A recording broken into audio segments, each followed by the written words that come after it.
We en route to the office. Got to go in here and change some lives, man, because that's what we do. We don't really change lives as much as we just remind people who they are. That's the work. When you remember who you are, it's like flipping a switch. It's like turning a light on. You start shining on accident. If you just turn the light on, you're gonna shine. You trying to focus on shining? Nah, just focus on turning the light on. Remember who you are. You know, in the cartoons, when they have a good idea, they get the light bulb above the head. Yeah, get that light bulb above your head. Remember who you are. And always remember this: if you could think it, you could do it. If you could feel it, you'll do it on accident. Your only limit in life is your own imagination.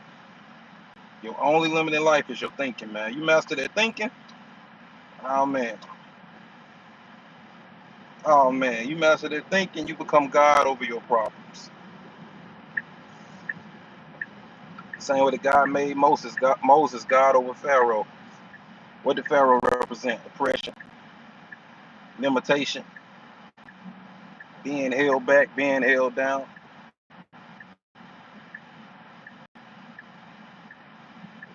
But as Moses started to align with God and converse with God and have conversation with God, what did God do? He made Moses God over Pharaoh. You got to get that thinking in order, man. You got to get that internal state. It ain't what's coming out your mouth, it's what's going on in your head. The stuff that don't make it to your mouth, the stuff that you don't say out loud. So you got enough sense not to say it out loud, but it's still going on in your head. We got to reprogram how you feel. If you change how you feel, you'll accidentally change the way you act. If you change how you feel, you'll accidentally change how you act. On accident.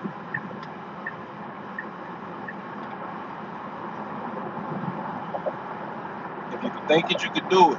If you could feel it, you would do it on accident. If you could think it, you could do it. If you could feel it, you would do it on accident. Your only limit in life is you. When you look in the mirror, you're looking at the only limitation you got. You have no limitation outside of yourself. You don't gotta convince mama and daddy and brother and sister and husband, wife, girlfriend, but you ain't gotta convince nobody else.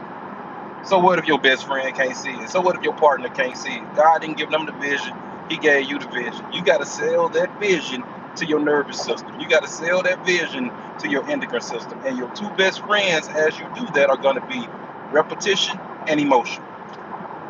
You got to stir up that emotion over and over and over and over again. You got to understand about the subconscious mind. The subconscious mind, things that are familiar, it pulls them close. Things that are unfamiliar, it pushes them away. So you can really start to look at manifesting as making my desired reality familiar to my nervous system, making my desired reality familiar to my endocrine system.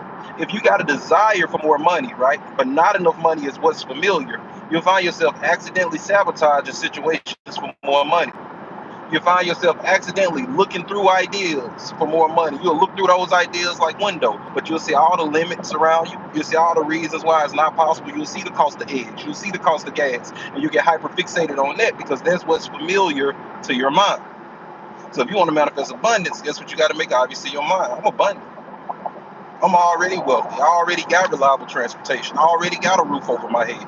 I already got things in the fridge to eat. I already got good ideas. I got ideas in my mind that'll worth millions. And as I calibrate to these ideas and energize these ideas and push these ideas out into the world, money has no choice but to flow to me. As you calibrate to that, you accidentally start to feel different. As you feel different, you think different. Now you got access to new ideas. And as you feel different, different people want to associate with you. Different people want to hang out with you. Different people want to date you. Different people want to do business with you. So now you get invited getting invited to sit at tables that a while ago you weren't getting invited to. Now you finding out that it's events right in your city. Most of the time we think we're waiting on God when the whole time God is waiting on us. How is Alpha and Omega? How's the beginning, the middle, and the end waiting on you? Creation is done. What you got to do is start to become aware of what's already here. You become aware of the problem, but now you got to take your attention off of the problem and become aware of the solution. And where attention goes, energy flows. You're not going to find the solution while you focus on the problem. And I meet so many people that are working on the problem. Stop working on the problem. Stop energizing the problem. Stop using your consciousness to maintain the problem. You got to starve the problem. You got to starve the problem. You got to start feeling better before things out there change. You got to understand that you are a leader. You are a creator. Creators create. Okay, so you got to stop responding to reality so the reality can get back in its rightful order and start responding to you. Okay, when you responding to reality, you like a dog chasing its own tail.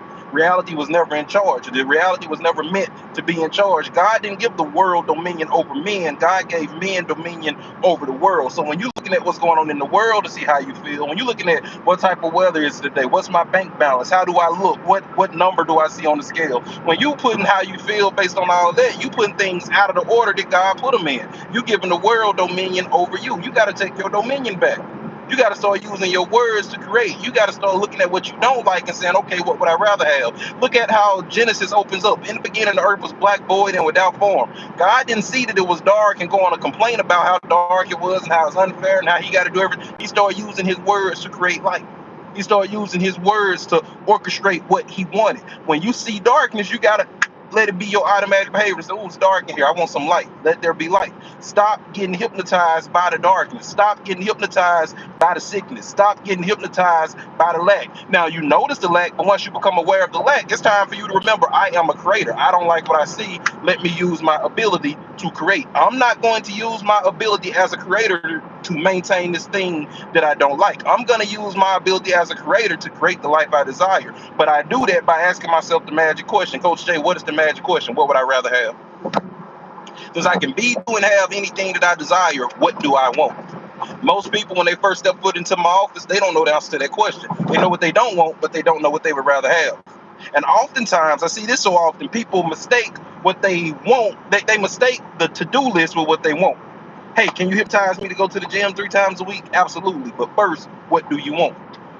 I just told you I want to go to the gym 3 times a week. No, you don't. You don't need me to hypnotize you to do something that you want to do. You feel like you should do that, but you don't want to do it. What do you want? And the real answer is, I want to look good naked. I want stamina for adult activity. I want rock hard erections. What do you want? I want to look good at the beach with my shirt off. My wife recently lost some weight. She's looking good. I want to keep up. I don't want to get left behind. That's what you want. And that's the foundation. When I teach this thing, I call the 5 C's. The first C is clarity. But the first level of clarity that I want you to get is not what you want to happen out there. How do you want to feel in here? Because if we create that feeling in here, if you want to be wealthy out there, you ain't got no choice but to get wealthy in here first. You can win the lottery. And if you don't somehow become wealthy in here, you're going to separate yourself from the money. You can marry a rich person. If you don't somehow become wealthy in here, you're going to separate yourself from the money. You can go to a new relationship, but if you don't change what's going on in here, you're going to manifest the same circumstances. You're dating the same person in a different outfit. You got to hold it in your head before you can hold it in your hands. But before you can hold it in your hands, you got to know what it is. Example that I use all the time when I go live is, imagine if you are a taxi driver and somebody got in your taxi and said, hey, don't take me to the mall. I hate the mall. It's too expensive. I do not like the mall. I'm not paying $300, $400 for no one pair of shoes. I'm not paying $175 for no one pair of jeans. They got me messed up, man. Oh, you go to the mall? You stupid. I hate the mall. Where do you want to go? I understand that you don't like the mall. So an example of how I would like this work in life is, I want you to get in that Uber. He said, where you going? And he said, hey, I tell you what, we ain't going. We're not going to the mall. Man, there's this store downtown that I love. The prices are good. Big blue building. You can't miss it. I want you to start using the destination you don't want to go to get clarity about where you want to go. I want you to start using the destination that you don't want to go to get crystal clear about where you do want to go. I remember being in the military. I did not like being in the military. I didn't like being in the military because I couldn't wear my nose ring. I couldn't wear my earrings. I couldn't grow my hair. I couldn't grow my beard. Couldn't live where I wanted to live. I was seeing my family once a year, if that. I didn't like that. And for several years, I was talking about how I didn't like it. I would find other people who didn't like it, and we would talk about how we didn't like it. But as we were talking about how we didn't like it, we kept going on deployments. We kept going on TDYs. We kept being in the military. My whole life changed when I started saying, you know what I'd rather have? I don't want to work. I want to play for it. I don't want my paycheck connected to these stripes on my shoulder. I want my paycheck connected to my creativity and my passion. I want to do something. I want to play for a living. I want to get paid to do things that I would do for free. I want to get paid to talk about mindset. I want to get paid to talk about self-development. I want to get paid to help people rewire internal state. You know what? I think I'm gonna go back to school. I'm gonna become a clinically trained hypnotherapist. I want to hypnotize people for a living. And that brings it to another point. I can remember when I was getting ready to go to the military, my mom, my grandmother, people who love me dearly would say, "You can't go. You're not going to the military. You can't do that. No, you can't. You can't do that. Why would you do that? Why would you see you when I get back?" But at the same time, later, a few years later, when I was at the same time, a few years later, when I said, "Hey, y'all, I'm finna get out of the military. I'm finna become a clinically trained hypnotherapist." How you gonna do that? Why would you get out of the military? You got these good benefits, and you got a family. You can't just get out of the military. The same people who was telling me I couldn't go in was telling me I couldn't get out. But it didn't matter. It wasn't their vision. Stop feeling like you got to get buy-in from everybody else in your life. You don't got to convince nobody but you. And what you got to understand is it's a full-time job convincing you. It's a full-time job convincing you. So why would you waste that time that you could be spending convincing you? Why would you waste that time convincing somebody else? They'll catch up. They'll see. They'll see it when they see it. And now when they see it, they ain't got no choice but to believe it. And if they see it and still not believing it, that's what we call hating. And that's not your problem. That's their problem. Tell them to book a session with Jay so they can fix it. If you can think it, you can do it. Your only limit in life is your own imagination. Your only limit in life is your own imagination. If you can think it, you can do it. If you can feel it, you'll do it on accident. Whenever I'm doing self-development work on myself, whenever I'm doing self-development work with one of my clients, my goal is never to change the behavior. My goal is always to change how they feel. Because I know if I change how you feel, I'll accidentally change the way you behave. I don't got to make you stop eating carbs and go to the gym and drink more water. If I get you feeling sexy, if I get you feeling strong, if I get you feeling like you can run through a brick wall, you'll accidentally start going to the gym. And you accidentally start feeling like, hey, them carbs gonna separate me from this. I don't want those carbs. Give me that protein. I need more green in my diet. If I change how you feel, I accidentally change how you behave. Think about it. When you feel sad, you express sad on accident. You do sad on accident. When you feel happy, you accidentally change your body language. When you feel depressed, nobody don't gotta make you stay in the bed. You want to stay in the bed. But when you feel excited, when you feel motivated, when you feel confident, you'll accidentally throw your shoulders back, put your chest out, and put your chin up. So in your self-development journey, I want you to stop working on behavior and start working on feeling. How would I feel? How would I need to feel to accidentally take those actions? What feelings would I need to give birth to that desire? That's one of the most hypnotic things you can do for yourself. When you really get into human nature and like influence, how to influence people. One of at the basis of that is this rule right here. People do things for one reason and one reason only. And that one reason is because they want to. Not because you want them to, not because they want to. So the question should not be, how do I get myself to do this thing? How do I get myself to want to do this thing? And anybody who tell you different, they don't know what they're talking about. They think they know what they're talking about. And they might be well-meaning, but they don't know what they're talking about. And they finna send you on the scenic route to change. Change those feelings. That's what the Bible talking about when it said you can't put old wine in new bottles. You can't put a new behavior in the same mindset. That new behavior is going to require new neurology to latch onto. If the neurology isn't there, you might can use willpower to do it for a day or two, but you're not going to build a long-term change off of pure willpower. You got to change the way you feel. When you change the way you feel, I'm telling you, you're going to accidentally change the way you behave. If you want my help changing the way you feel, I'm pretty sure the buttons and stuff are down there. Hypnosis, DallasTX.com, or you can text book to 972-525-4988. If you're in the beautiful city of Dallas, you can pull up on me in person. If you're not in Dallas, book you a virtual session. Let's get on Zoom. If you could think it, you could do it. But if you could feel it, you'll do it on accident. Thinking creates the potential, feeling creates the motion. How do I need to feel so that I accidentally do the things that I need to do? How do I need to feel so that I accidentally do the things that I need to do? And as you start taking that route into your self-development journey, oh man, watch how quickly and easily you start to level up. And I'm not saying there's not going to be work to do, but when you clear, calibrated, and confident, what I call our foundational 3 C's, when you clear, calibrated, and confident, the work feels like play. The work feels like play. It's not something that you got to do, it's something that you get to do. We all know people who love going to the gym. They clear, calibrated, and confident. They love going to the gym. You're not finna interrupt their workout time. You're not finna stop them from going to the gym. They're not using willpower to go. They want to go. You out of your mind if you think people like Michael Jordan, if you think people like Kobe Bryant, if you think people like Muhammad Ali were going off of willpower. Those people weren't going off of willpower. They felt like the best. They felt like when you feel like a champion, you accidentally practice like a champion. When you feel like a champion, you accidentally eat like a champion.